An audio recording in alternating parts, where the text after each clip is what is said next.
Hey everyone, we are jumping right into today's video. My family and I recently dedicated a few hours over the course of a weekend to do 4 small, easy tasks in our home to make it feel more loved and cared for without spending any money. This first shot is just showing you that I went ahead and gathered all the supplies we're going to need to make the tasks that much easier. We are kicking things off by doing a deep clean of our shower curtain liner, which sounds super weird, but it was so bad and has been bugging me for months. And it makes just the whole bathroom seem dingy and just the opposite of spa-like. So first thing we did was just go ahead and take down the shower curtain and liner. And you will see very soon that this job escalated quickly because as I was taking the curtain down, I noticed there was rust on the curtain hooks and the little knobs at the end of the rod. So we deal with that in a second. But as you can see, we just started with taking everything down. Next, I went ahead and did a soak right in the bathtub of hot water and vinegar, and I put the liner right in there.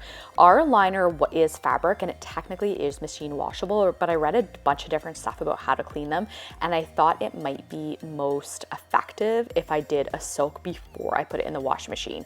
And so this is another good option if you have a plastic liner that can't go in the machine. Soaking it in vinegar, they said, works really well. I actually ended up doing 2 soaks. So I did vinegar and water, and then I ended up doing also water and bleach after that because I was just worried. I was not being patient. I was worried the vinegar wasn't like working enough. So I ended up doing it in bleach as well. Next, we are just putting all, Annie Rose, those are our laundry strips. We still use those for detergent in case you've ever thought about using them. We love them. So this was the actual shower curtain itself. It was not nearly as bad, but I did want to give it a little freshening. So I did a wash with some bleach and hot water, and just to spruce it up. Again, it's white. We've had both of these, the liner and the curtain, forever, and they're white. So over time, as you know, they just kind of get a little bit dingy.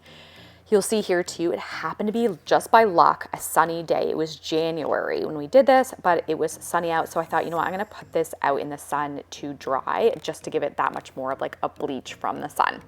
So now you can see the liner itself we're putting in the machine. I've already soaked it in the water or in the vinegar, and I've soaked it in the bleach, and now I'm putting it into the washing machine. Then after it was done, I took it outside and switched it up. So the liner got some sun as well. Like, I have no idea if this actually did anything to make it whiter, but it felt good and it felt nice. Everything's always a little nicer when it dries outside. Next, this is what I was talking about with the actual trying to get rust off of these hooks and the little knobs on the end of the rod. So what I did was created a paste, a baking soda and water paste. You can see mine was a bit liquidy. See how rusty those little ends are? So rough. So bad. They get used and abused, right? Like I said, we've had that rod even forever. So here's the paste. I just like kind of lathered it on. It's better if it's a bit thicker. Mine was a bit thin, but it still worked out totally fine. So I've done this multiple times. Actually, I've done this with other items before, and I just let it sit there. And I started scrubbing probably after an hour, maybe 2 hours. And I just grabbed an SOS pad and some steel wool, and I just kind of went at it. So it does take a bit of like elbow grease to kind of get at it, but it really does work. This is kind of let the rust has kind of come up. And then after that, I just dipped it in water, like a little bucket of water to clear off all the rust. And then I just let them air dry. You can see, if you see it close up here, you can kind of see as the rust really does start to just kind of flake off as you're using the steel wool on it. It is so satisfying. If anyone has any other tips for getting rust out, please leave them below because I think it makes a huge difference in like our house and the items in our house. So you can see this is the after. They look so much better. They look so good. This was the worst one. Like you can see it's not completely perfect. If I had kind of kept working on it, I probably could have made it even better, but I'm so happy with it. It makes the whole bathroom just feel like complete and clean and new again. And like I said, we have had the rod, the hooks, the liner, and the curtain itself for years. Like we've brought this from the old house, I'm pretty sure. Yes, we definitely brought it from the old house. And the old house, we have been in here for almost 6.5, 7 years. So it's been a while. And you can see the after here I'll show you of the liner. Oh my gosh, look at it. It looks so good. It's like, it looks brand new. Honestly, it looked brand new. There's a couple teeny spots that I didn't get, but otherwise it looks so good. And I have loved it every day since. Number 2, we are doing some touch up on this dresser. So this is our living and dining space. I think I've kind of shared a bit about this dresser. We bought it. I really, really love it. in terms of like function. I like the size of it. I love all the drawers for this area, but as you can see, it's pretty dinged up. So these fill sticks, these little crayons, like furniture crayons, I technically did buy. However, I'm still claiming as zero things purchased because I know that 99% of the people have these in their house already. So most people, I know that if you have furniture in your house that is dinged up, you probably have some sort of furniture marker tucked away or a furniture crayon like this that will just to do a little bit of tweaking. Like one day I will eventually do like a big makeover on this piece of furniture and we'll sand it and paint it and add new hardware, but this just wasn't the day for that. I'm not prepared to do that, but it was really bugging me because I walk past it about 100 times every day, and it was bugging me that it didn't look like, it just looked really dingy. It looked really rough. So I just wanted to do something like just to kind of maintain it, hold up for the next like year or two until I totally am ready to make it over. And you can see I'm happy there because at the beginning I was not trusting the process in this. I'm like, this is not going to work.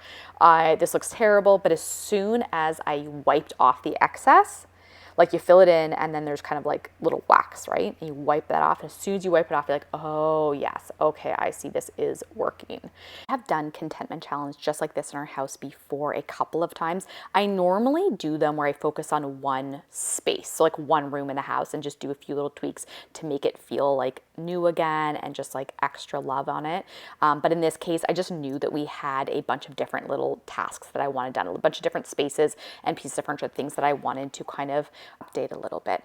No matter what you choose, whether you do a bunch of different areas of the house or one area or one task, I guarantee that you will feel so good after, and it'll make you more content with your house, right? Without spending any money, and just make you love your space that much more. As you can see the after here, it looks so good. I feel like even in the video it does look good, but in real life it looks even better. Like it made such a huge difference. Such a small little thing to make such a big difference, and it made me so happy. Number 3, we did some paint touch-ups. We did paint touch-ups in 3 different areas of the house. They're all teeny tiny little jobs, and this is one where it's above Annie Rose's bed, and this screw has been in her wall since we moved in, and it has been driving her nuts. She has been asking to put it in, or for us to take it out ever since we've moved in. I have no idea why we waited so long, but we found this little filler that we just already had in the basement with this little tool that we already had, and Scott just took the screw out, filled the hole, and we let it sit overnight. He did a quick little sand over it, wiped it down, and then we found some paint that we already had in the basement. It was already labeled and we had them all organized, so it was super easy to find everything. There's that little drop of paint on there. The color right on the lid is always like such a good little handy thing to do, so that we can it's easy to find when we're doing jobs exactly like this. So then we went ahead, like I said, and this was the next day, and we just did this quick little paint touch up. When we were doing it, Rose said, oh man, it looks good, but I wish we had paint that was the same color as the wall. And we said, oh, don't worry, it'll dry the same color. So she was not really sure until it was done. But can I try too?